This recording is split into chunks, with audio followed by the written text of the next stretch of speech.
All right. So you sent over some interesting documents Yeah. about this company called Locum Integration. Okay. And it seemed like they're really kind of changing things up, shaking things up in the IT staffing world. You're right. And I'm really kind of eager to dive in and see exactly how they're doing this. Yeah. Whether our listeners are, techies themselves, or maybe they've dealt with consultants, or even if they just like seeing, industries kind of get Disrupted. yeah, disrupted. Exactly. This Yeah. deep dive is definitely for you guys. So. What's really fascinating about Locum Integration Mm-hmm. is it wasn't started by, your typical Silicon Valley Yeah. Right. startup crew. You're stereotypical. Exactly. Yeah. The founders are actually seasoned project managers Okay. who, after years in the industry, realized there was a better way to do things. So instead of just complaining about it, they were like, let's do something about this. Yeah, exactly. That's always inspiring. Yeah. So the documents you sent over, though they paint a pretty bleak picture of the traditional IT staffing model. Yeah. What exactly did Locum see as the main problems? Well, they saw a system that was really bogged down by inefficiencies. Okay. And traditional firms really focused heavily on certifications, Okay. often at the expense of actual experience. Gotcha. They were also overly reliant on client demands, Right. which sometimes meant sacrificing the needs of the contractors themselves. Yeah. Okay. And perhaps most importantly, they were really slow to adapt to technological advancements. It sounds like a classic case of an industry that's just kind of stuck in its old ways. Definitely. But can you break it down for me? Like, what did this inefficiency actually look like in practice? Okay, so think of it as a funnel. Okay. At the wide end, you have a massive influx of resumes. Right. These firms just collect them, Yeah. often with little regard for, actual skill set. Right. And then they funnel them through to clients, taking a hefty cut of the contractor's pay along the way. Right. We're talking 35 to 50%, sometimes even more, Serious. just for processing paperwork and managing payroll. Wow, that's a huge chunk of change. Yeah. So I guess the contractors are left feeling like just another cog in the machine. Exactly. Yeah. They were often treated as commodities Right. rather than valued professionals. Commodities instead of people. Yeah. And Locum recognized this flaw and decided to build a model that benefited both companies and individuals. Interesting. Okay. Uh-huh. So that's where things start to get interesting. Yeah. So what was their solution? How did they create this win-win? Well, it all started with their core values. Okay. Honesty, transparency, and client compatibility. All right. So those are some pretty solid values, but how did they translate that into an actual business model? Yeah, so while cost savings was certainly a factor, Yeah. Locum went much deeper than that. Okay. They developed this really unique concept called the on-demand PMO. On-demand PMO, what is that? So it stands for On-Demand Project Management Office. And it was a really innovative solution that allowed companies to access experienced project management professionals exactly when they needed them, Okay. without being locked into long-term contracts or paying exorbitant fees. So instead of having like a full-time project manager on staff, even when there wasn't enough work to justify it, Right. companies could tap into Locum's network of experts as needed. Exactly. It's like having a project management department on call. That sounds really efficient, Yeah. both for the company and for the project manager themselves. Yeah, definitely. I imagine that gives them way more control over their schedules and the types of projects they take on. Absolutely. And this flexibility was attractive to both sides. Yeah. Companies save money because they were only paying for the expertise they needed when they needed it. Makes sense. And contractors appreciated the ability to choose projects that aligned with their skills and interests, all while enjoying higher hourly rates than they would typically get through traditional staffing firms. Wait, hold on. So they get higher rates and more flexibility? That sounds too good to be true. I know, right? How much were companies actually saving by using this model? Well, the documents mention cost savings in the range of 30 to 40% Wow. compared to traditional staffing. Okay, now I see why they're disrupting the industry. This is serious. Yeah. But I'm curious, was this on-demand PMO concept limited to just project management, or did they apply it to other areas of IT staffing as well? So it seems the on-demand PMO was their flagship offering Yeah. and really the heart of their disruptive model. Okay. But they also recognize that companies often need more than just project management. Right. So they expanded their network to include a wide range of IT professionals with various specialties, all available on an as-needed basis. So whether a company needed like a cybersecurity expert for a short-term audit or a software developer to come in and help with a specific feature rollout, Right. Locum could connect them with the right talent at the right time and at a competitive price. Exactly. And their commitment to transparency meant that companies always knew upfront what they were paying for, That's good. with no hidden fees or surprises. Yeah. Okay, I'm starting to see how this all comes together. Yeah. They identified a problem, they developed a solution that was innovative and aligned with their values, Yeah, and they created a model that seems to benefit everyone involved. exactly. But I have to ask, was there ever a point where this model was put to the test? Because the world of IT is constantly changing. Right. So how did they manage to stay ahead of the curve? That's a great question. Yeah. And it's something that we'll explore further in the next part of our deep dive. Okay. But I can tell you this locums model, which they developed back in 2016, Okay. proved to be remarkably prescient.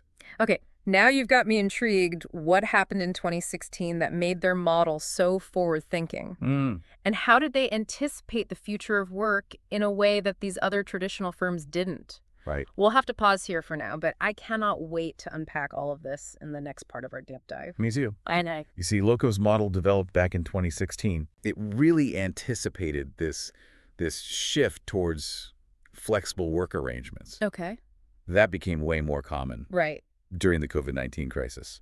So they were already prepared for a world where remote work and project-based hiring was becoming more common. Exactly. That's impressive foresight. Yeah. But I'm sure even they didn't predict a global pandemic. Yeah. So how did they navigate those times? Well, the interesting thing is their on-demand approach actually made them more resilient Okay. during the economic downturn. Interesting. Companies were suddenly looking to cut costs, Makes sense. and Locum offered a way to access specialized talent Yeah. without the long-term commitment and overhead of traditional staffing.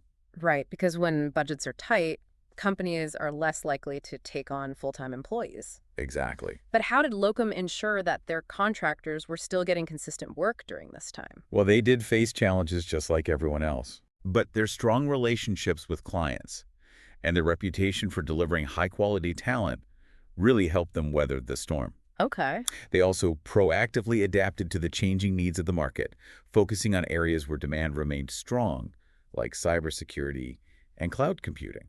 So they were flexible and responsive, Yeah. which is essential in any industry, Right. but especially in the fast-paced world of IT. Definitely. So let's zoom out a bit and look at the broader impact of Locum's model. Okay. What does their success tell us about the IT staffing industry as a whole? I think it highlights a growing dissatisfaction with the traditional way of doing things. Okay.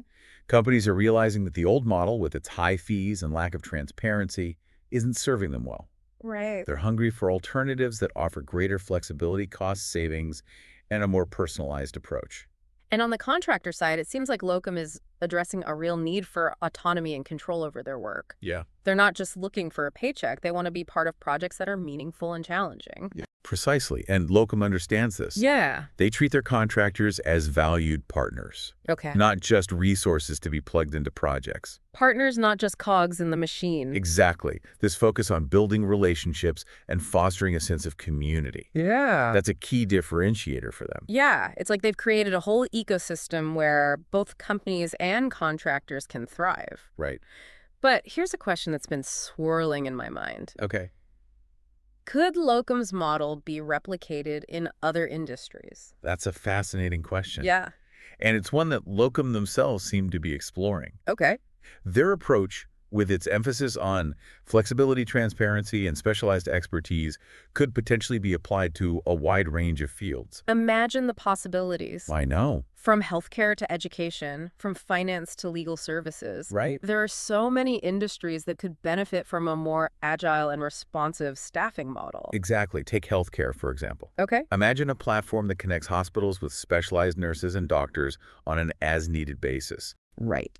This could help address staffing shortages in rural areas or provide surge capacity during emergencies. Or in education, where Yeah. schools are always struggling to find qualified teachers, especially in those specialized subjects. Definitely. Locum's model could be a game changer. It's certainly an intriguing concept, Yeah. and it begs the question, What's the... what are the barriers to adopting this kind of model in other industries. Yeah, like what are the challenges? Right. Are there regulatory hurdles? Uh-huh. Cultural resistance to change? Yeah. These are all important factors to consider. It's almost as if Locum is a case study and experiment to see if a different way of working is possible. And so far, the results seem pretty promising. Definitely. But they haven't stopped there, have they? No, they haven't. Didn't you mention something about them developing an AI system? Yes. That's where things get really futuristic. Okay. And it's something that we'll delve into in the next part of our deep dive. Okay, now you've really piqued my curiosity. We've talked about Locum's innovative business model, their impact on the IT staffing industry, and the potential for replicating their approach in other fields. Right. But how does AI fit into all of this? Yeah. We'll have to pause here for now. Okay. But I can't wait to uncover the mysteries of Locum's AI in the final part of our exploration. Okay, so let's talk AI. Right. In the previous parts, we've talked about how Locum Integration disrupted the IT staffing industry Right. with their innovative on-demand PMO model Yes. and their, commitment to transparency and flexibility. Right. But now they're incorporating AI into the mix. Yeah. So I'm really curious to know how this tech fits into their vision. Well, it's not just about automating the matching process. Okay. This AI system goes deeper, Okay. analyzing skills and experience, even personality traits, Wow. to pair companies and contractors who are truly compatible. So it's more than just a souped-up algorithm that Yeah. scans for keywords Yeah. on resumes. Exactly. It sounds like they're trying to replicate the human element Yes. of making a good connection, but at scale. Precisely. And it ties back to their core values of honesty and transparency. Okay.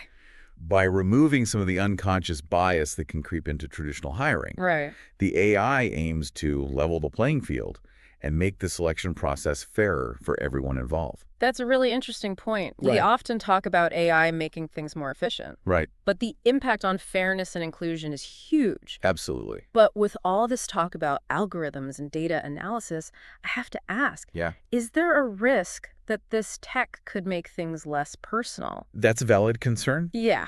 But the key here is that Locum isn't using AI to replace human interaction entirely. Okay. They see it as a tool to augment their existing processes, Okay. to enhance the connections they're already making. So it's more like a collaborative effort. Exactly. With AI doing the initial, heavy lifting on Right. the screening and analysis. Yeah. And then human experts step in to, fine-tune those matches and ensure a good fit. Precisely. And this hybrid approach allows them to scale their operations Right. while maintaining the personal touch that has been so crucial to their success. It sounds like they found a really nice balance Right. between the power of technology and the importance of human connection. Definitely. But developing an AI like this has got to come with its own challenges. Of course, one of the biggest challenges is ensuring that the AI itself is free from bias. Right. If the data used to train the system is skewed, Yeah. it could perpetuate existing inequalities or even create new ones. That's a really important point. Yeah. It's a reminder that even the most sophisticated tech is only as good as the data it's trained on. Exactly. So how is Locum addressing this? They're taking a multifaceted approach. Okay. They're carefully curating the data sets Okay. used to train their AI, Right. ensuring they represent a diverse range of backgrounds and experiences. They're also implementing rigorous testing and monitoring protocols Okay. to identify and mitigate any potential biases that may emerge. So it sounds like they're really committed to using this technology responsibly and ethically. Definitely. But let's take a step back and look at the bigger picture here. Right. We've talked a lot about Locum and their innovative approach to IT staffing. We have. But what does their story tell us about the future of work in general? I think it points to a shift towards a more flexible, skills-based economy. Okay. The traditional model of full-time employment, with its rigid structures and long-term commitments, Yeah. it's becoming less and less relevant. Yeah, especially in a rapidly changing world. Exactly. So it's not just about technology. Right. It's about a fundamental shift in how we think about work itself. Yeah. A world where individuals have more control over their careers Yeah. and companies have access to the talent they need when they need it.